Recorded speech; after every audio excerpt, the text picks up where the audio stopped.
Good evening, everybody. You're very welcome along to the Anfield Agenda. I'm your host, Craig, and as you can see, I've got a special guest on for tonight's stream. After what was rather a toothless game yesterday, we built it up all week on both channels. Mark was excited about it. I was excited about it. I know you guys were as well. First of all, let me welcome Mark Goldbridge to the show. Mark, as always, buddy, a pleasure to have you on. Yeah, it's good to be on. I was just saying there, I've not really spoken to any Liverpool fans after it, so I'm quite looking forward to this.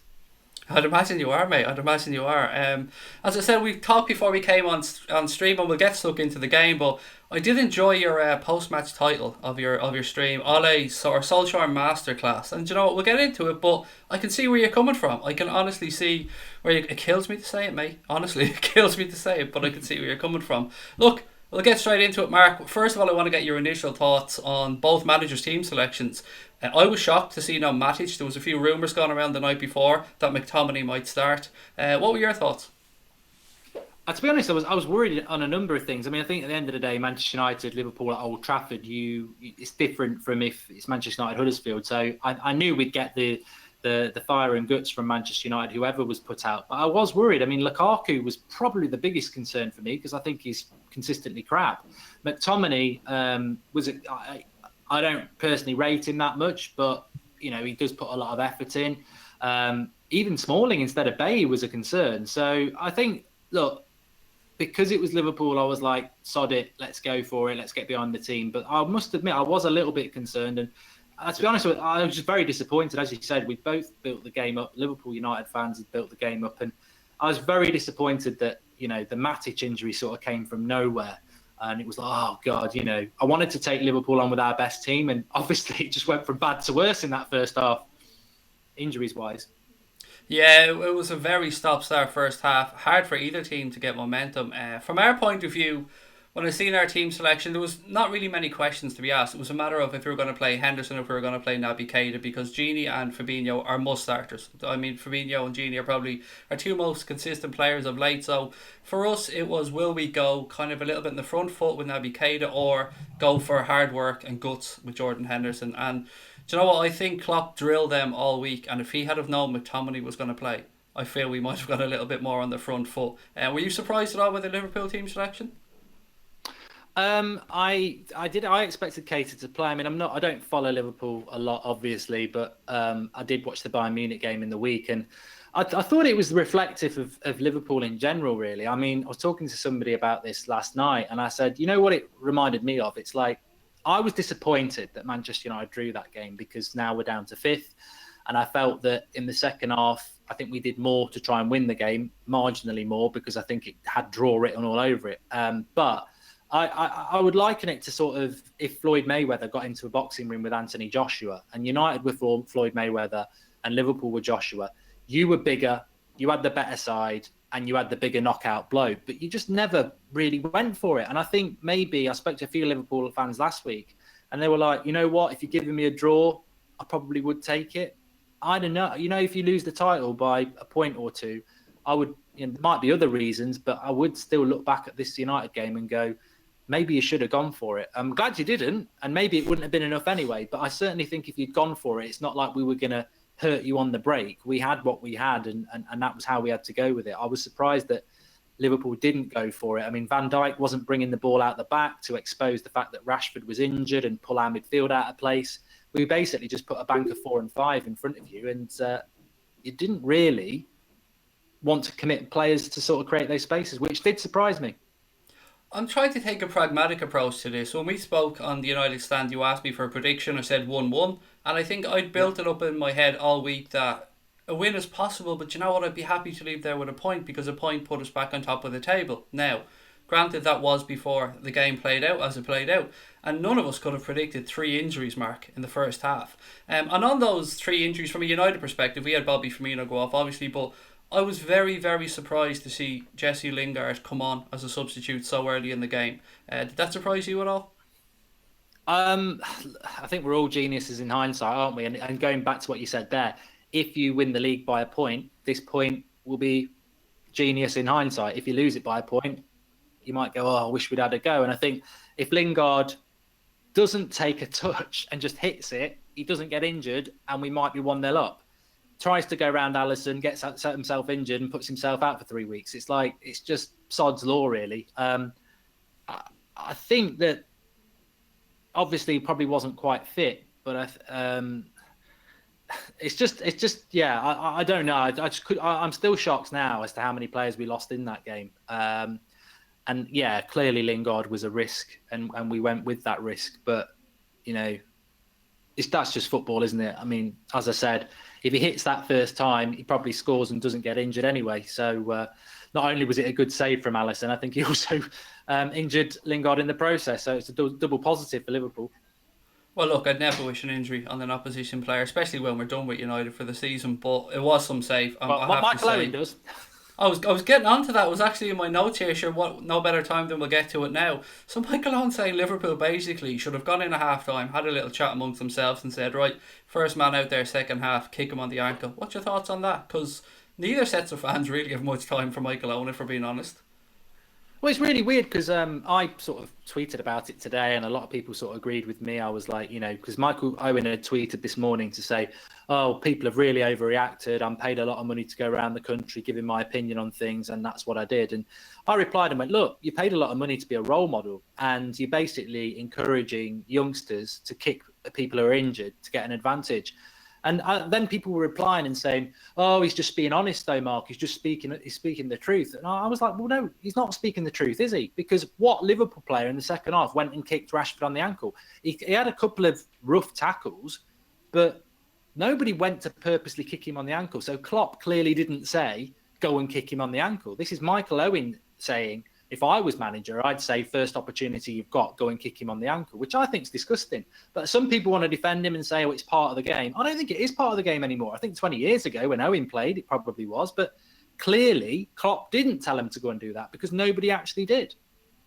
Yeah, it's something that some Liverpool fans accuse our team of being too nice at times. I'm a fan of shithousery of sorts, but I'm talking about the shithousery of the likes of maybe Young, Herrera, Mascherano back in our day. You know those kind of clever players. That player that if they're in your team, you idolise them. If you're playing against them, my God, do you hate them and you despise them? I agree. I think it was strange for Michael Owen to come out and say it, especially for somebody who sits on the fence quite a lot. And no set of fans have time for him. And I didn't like his response on social media either today, I have to say. I thought it was pretty poor. But look, it is what it is, and he'll carry on being despised pretty much by both sets of fans. I mean, I've no time for Michael Owen. England's Michael Owen is how I like to think of him. But on that, Mark, we spoke during the week, and again, it kills me to give you credit on this. Not you personally, but we spoke about combined 11s. We spoke about who would you take from each squad. And you almost got hammered for saying Luke Shaw over Andy Robertson. You got slaughtered actually in the chat by some people. And you know what, mate? He was man of the match. He was man of the match, and it kills me to say it, but he was. Hands down man of the match. Well, I think I do like Andy Robertson, but to be fair, I've got to say, his Tyson Fury moment, having been body slammed by Mark Henry, was amazing. I mean, he had the full weight of Lukaku falling on him, and still, man, I know he was groggy for a bit, but really, that should have been a KO, and he got up, so fair play to him. But you know what? Andy Robertson's better than Luke Shaw. I did say that when you were on. But would I swap Andy Robertson for Luke Shaw? And I think it's just about, you wouldn't swap Alisson for De Gea. De Gea's better than Alisson. That's what it is for me. It's like, I rate Luke Shaw. I really do rate him. I think he even said today himself he's got a few more gears to go through, which I agree. But I like him. I rate him. I think he's a very good left back. Salah haters, I like Salah. I think he's a good player. I think Salah haters will say, oh, it's another big game he didn't turn up in. But I thought it was difficult. I think it's difficult when Liverpool's front three are deprived of space, didn't really have any much creativity behind them. And Luke Shaw had a very, very good game. He's quick. As we saw, he had a couple of sprints with Salah. He's very quick. He's tall. He's tall for a fullback. He's physical. He reads the game well. He's a very good left back, and it didn't surprise me yesterday. So I was really pleased about it because it's not, there's a lot of United fans who, for some reason, don't rate Luke Shaw, and I was just really pleased for him yesterday. He's been very good recently as well. Bringing it back to a Liverpool side for a second, we spoke off air about Liverpool's toothlessness, I suppose, is the phrase I'd like to use. A lot of side-to-side passing, a lot of possession. I think it was somewhere around 60-62% possession for Liverpool. I didn't check the final stat. Were you surprised at how little attack we actually had? I mean, United probably had the better chances to win the game. Actually, I say probably, they did have the better chances to win the game. As much possession as we had, as much as we somewhat controlled the game, we did nothing with it. And that's what's frustrated a lot of Liverpool fans up and down the country. I mean, I don't watch Liverpool enough to know, but I think Firmino is pretty key to your team. I think we were speaking about it on my show, actually, and I was saying about Firmino and is he having a bad season because he doesn't seem to be scoring many goals? And you were saying, look, it's what he does around the team. And obviously he went off very early for you. And maybe it would have been a different story if he'd stayed on, because I don't know enough about Sturridge, but when he came on, I was saying on our watch along, oh God, Sturridge. But probably I'm thinking of Sturridge 3 or 4 years ago, and he was virtually anonymous. I didn't notice him at all. I didn't notice Mane at all, which against Ashley Young is, he really should have had a better game. Salah, you've always got your eye on Salah, and Luke Shaw obviously had a good game, so I did notice Salah a lot more. But yeah, I don't know. I don't know. Liverpool just were very sort of, they weren't really a threat. I think the one thing I was concerned about is we did give quite a few corners away. And I think that's where your best opportunities came from. I was saying I could see Van Dijk powering a header in from a corner, and we're not going to score, and it'll be 1-0. I did mention a game United City a couple of years ago at the Etihad where we just needed a point and they needed to win. And I think Company scored a header and they won 1-0. I was like, I just had a feeling it was going to go like that because I couldn't see where the goals were coming from us. But yeah, you didn't really do anything in open play at all, which was surprising. One thing that baffled me, and I didn't hear many other people saying it, why on earth didn't we swap Mohamed Salah over to take on Ashley Young at any point during that game? He wasn't getting any change out of Luke Shaw, that was clear. United were doubling and trebling him up at times, and he didn't go over near Luke Shaw. And Mane was having a nightmare. Every time he got into possession, he wasn't able to play a 5-yard pass. And you get that with Sadio Mane. He can be the best in the world. He can do things from 30 or 40 yards you wouldn't believe, and then he can do that simple stuff. But I was baffled, Mark. I couldn't believe. Actually, on a yellow as well, I should say, during the second half, and we didn't swap Mo Salah over to have a go with him. No. I mean, and maybe that's that thought that you were talking about at the start. Maybe Jurgen Klopp was more than happy to come out of that with a point. And I heard Carragher saying this as well, that you've got Watford at home, which you'll win, and then Everton away, which I think you'll win that. I do. I don't think Everton are that good. It's obviously the derby makes it difficult, but come out of those two games on top, and he was saying he really fancies you for the league, and I think that is it, isn't it? And that 1 point, maybe Klopp looked at that and went, look, if we get that point, our fancies against Watford and Everton, then we're in a really strong position. Yeah, look, if we get through this week, we pick up those 6 points. We've 9 games left to go. The games are piling up for Manchester City. They had 120 minutes in their legs yesterday. An injury to Fernandinho, an injury to Laporte. I'm not going to lie, I was sitting here smiling as I watched that cup final. It definitely does play into our hands a little bit. Whilst they probably do have one of the best squads ever assembled in Premier League history, it still does give us a little bit of an advantage if we can get through these 2 games. Now, one more person that we spoke about before this, and it divided Manchester United and Liverpool fans immensely, was the referee, Michael Oliver. I have to say, from my perspective, I thought he refereed the game brilliantly. I thought every yellow card was a yellow card. I didn't think he was too picky. I thought he tried to let things go, and it wasn't a look at me performance from Michael Oliver. I can't stand him. I thought he was very poor, but I don't really have any bad feeling about it afterwards. I think if he'd done what I was fearing he was going to do and cost us the game, I'd be moaning. But the reality is I don't rate him as a referee. I didn't rate him before it, so it's nothing to do with Liverpool United. I didn't think he had a very good game. I think you could argue that Milner should have been sent off. He was on a yellow card and he put quite a tasty tackle in the second half. He could have sent him off. But you know what? I don't really want to dwell on the referee, and I don't want to say that Milner should have been sent off, because ultimately that wasn't, from either side, the game we were expecting. So even if you'd lost Milner, I think you could have parked the bus and we wouldn't have scored a goal anyway. So I don't think it would have impacted on the result. And to be fair, Michael Oliver didn't impact the result. I think it was just a flat game. It was a flat game from what we were all building up. And maybe that affected Liverpool and obviously affected United, that it wasn't our best team going toe-to-toe with your best team. And everyone will say, oh, imagine if we had our best team, we would have beat you. And I think we would have beat you, but I don't think you can say it just because Liverpool played crap yesterday. I think if we'd had our best team, you would have responded to that as well. And I think we would have seen the game we wanted to see.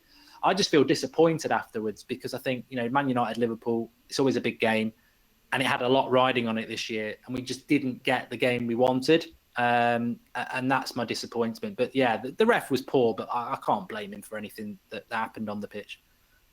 Yeah, on the points and 1 point for each team, it leaves you just in fifth place, 1 point behind BTEC United, or Banter United as you like to call them, or Banter FC, excuse me. What are your thoughts from your perspective on the rest of the season? Do you think you'll pip Arsenal or Chelsea to that fourth place?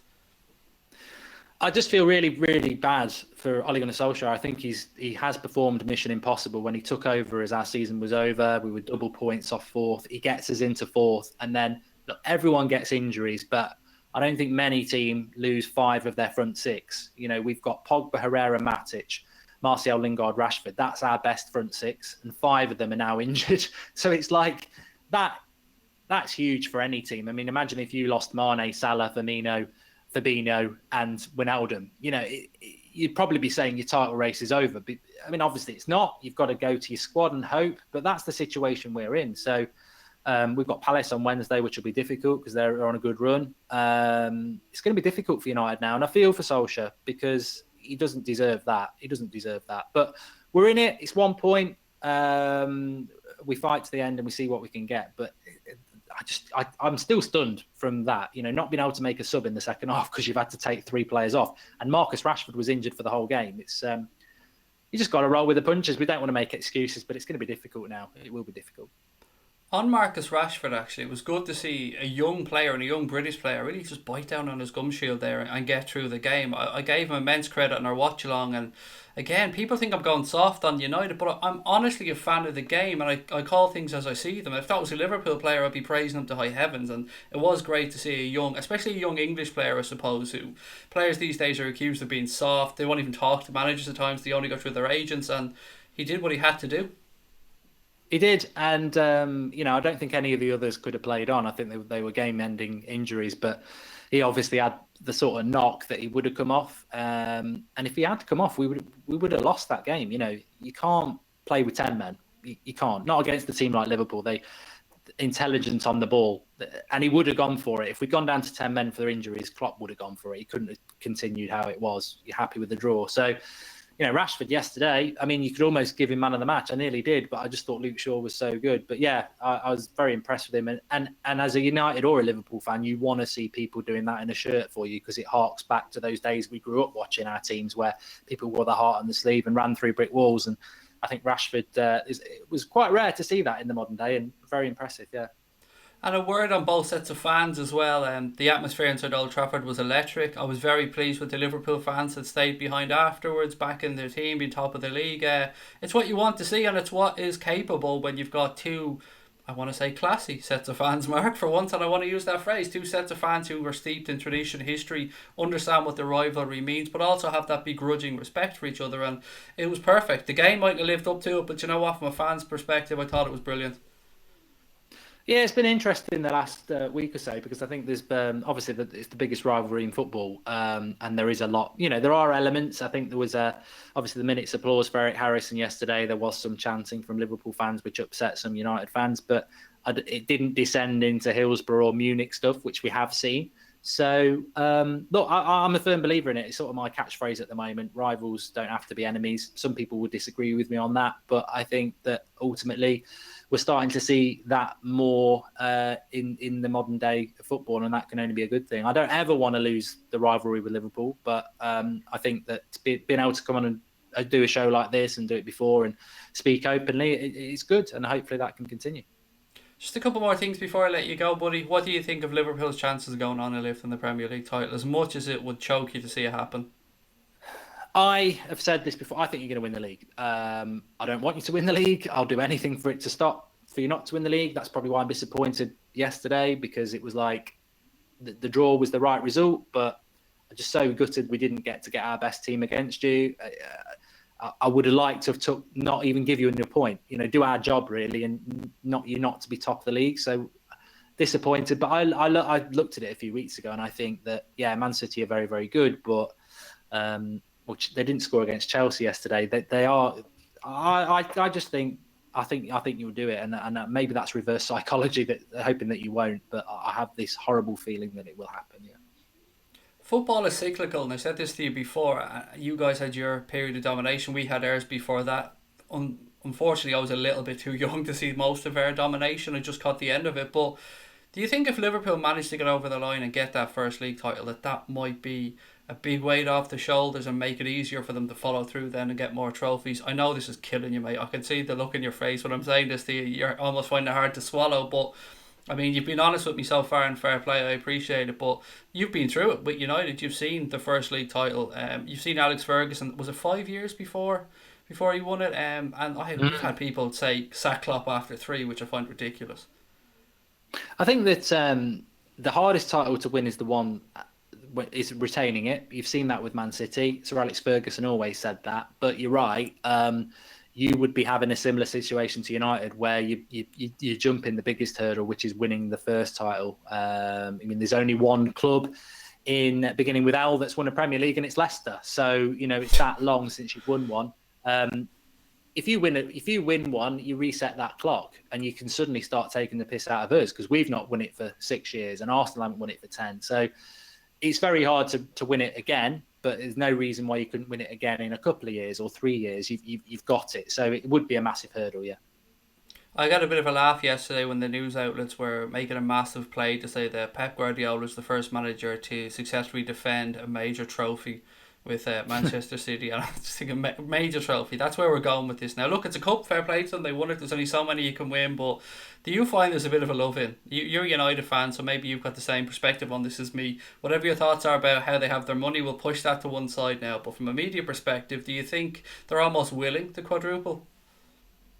Yeah, I think they are, because I think there's this obsession with it, now being the best time. Also, they can say, I was alive when the team did a quadruple. I'll tell you now, if Man City win the quadruple, obviously the records will say it's better than a treble, but it isn't. It simply isn't. There are periods in the past that are more relevant than now. And I'll tell you what, that Arsenal-United rivalry, the Champions League that year, that treble was, I would actually say Liverpool's treble would be more significant than a Man City quadruple. It just doesn't, there's just something very false and fake about Man City's success. And I don't know what it is. I don't know whether it's because they were only invented 10 years ago, whether they've bought all their success, whether they've got no fans. It just doesn't feel real. It never does. The press want to build them up as something, but it just doesn't feel like anything. It just doesn't feel real with me, with Man City. They just feel very, very fake. I think if Arsenal were going for a quadruple, or you were, or we were, it would be, you'd really know about it. But with Man City, they win these trophies, and it's like the next day you're like thinking about like Forest playing Derby tonight, or you're playing Watford on Wednesday. It's like, it just doesn't seem significant. Yeah, I mean, United fans, Liverpool fans, Arsenal fans, we don't need instructions from the club on how to celebrate. We don't need to be given confetti with a little instruction booklet to say what to do when the Centurions come onto the field. I mean, I don't know if you've seen that stuff back when City won the league last year. It was ridiculous. Absolutely ridiculous. Instructions on how to celebrate. I mean, come on. Mark, look, I can't let you go without talking about a couple of instances yesterday. One in our own game and one in the cup final. Jordan Henderson came off the field. He didn't immediately shake Jurgen Klopp's hand. Klopp pulled him up on it. He came back, shook his hand, sat down. But the big one, mate, the big one of the day came at Wembley. I mean, what on earth was going on there with Kepa? And why didn't the Chelsea captain drag him off by the ears? I think it's just disgusting because I like Sarri. I think Chelsea fans are so spoiled and they don't understand that the reason they never have consistent success is because they're always getting rid of managers, and that's because player power is too big. And it's clear that like that manager's only been there 6 months, and already a lot of those players are, fed up with him and wanting to do things like that yesterday. I think Kepa's a little shit. I would kick him out of my club. I thought I wanted to get, watching it on telly, I wanted to go and pull him off the pitch. I was like, you absolute cretin.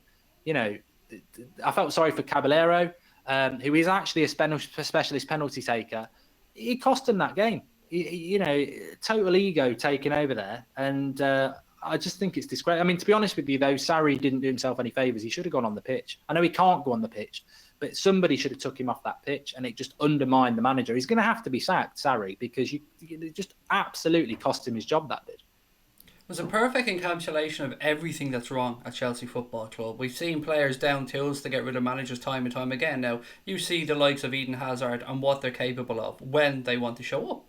But when they didn't want Ranieri, when they didn't want Mourinho, when they didn't want any manager, it's like, oh, down tools and away he goes. And yesterday, the manager should be God, gospel at any club. What the manager says goes, and you argue about it later on. And the fact that the captain, the manager, the referee's hands were tied. In fairness, I've looked up on this, I've read what the referees were saying. He couldn't do anything. It's down to the manager to make him come off, and the fact that Kepa didn't come off, it's unforgivable. And I'm very interested to see how Chelsea deal with this. Yeah, definitely. I think ultimately we'll see end with Sarri going, unfortunately. Last thing on Ole Gunnar Solskjær, I've seen Gary Neville come out and say there'll be mutiny amongst Manchester United fans now if Solskjær doesn't get the job. Do you feel that way? I think he will get the job now. I think even with the injuries, he shouldn't be judged on the job now, because I think they're so bad that anybody, whatever he does now, is going to be a bonus. It can only work in his favour, because if we start getting bad results, it's because of the injuries. If he gets good results, he's doing it with the injuries. So I think he's got to get the job now. And I think there would be, I think there's such a strong weight of feeling. I mean, that's why I said Solskjaer's masterclass yesterday, because that's not how we play in the second half, but he still set us up defensively very good, which shows that he can adapt. So I think he should get the job. I just hope when he does get the job, he gets given money. Yeah, I think there's definitely a little bit of rebuilding to be done there, and I don't think that's me being unfair saying that. I think scattergun was probably a word used to describe the way United went about their transfers previously. But look, Mark, I know you're a busy man. I appreciate you coming on, mate. And before I head off, just want to say to anyone in the chat, look, welcome to the Anfield Agenda channel. If you popped over from the United Stand or wherever you've come from, if you like what we're doing, hit that subscribe button. Much like Mark's channel, all our content on here is free. Mark, buddy, it's always a pleasure. Hopefully we get to chat to you soon next season. I don't know how the Champions League's going to go for you, pal. I mean, it's tough asking you to go over there. We're out of that, yeah. We've got our own task to come up with as well against Munich. But you know what, mate? You're a good lad and you're a really nice man, and you've helped me a lot behind the scenes. I appreciate it, buddy. Thanks for all your support. It's a shame you're a United fan, but I appreciate you coming on as always, Mark. And enjoy the rest of your season, my friend. You too, pal. I'll speak to you later. Thank you, guys. And to everyone in the chat, thank you very much for tuning in. We'll be back at 10 o'clock with tonight's happy hour, and I'll talk to you then. Take care.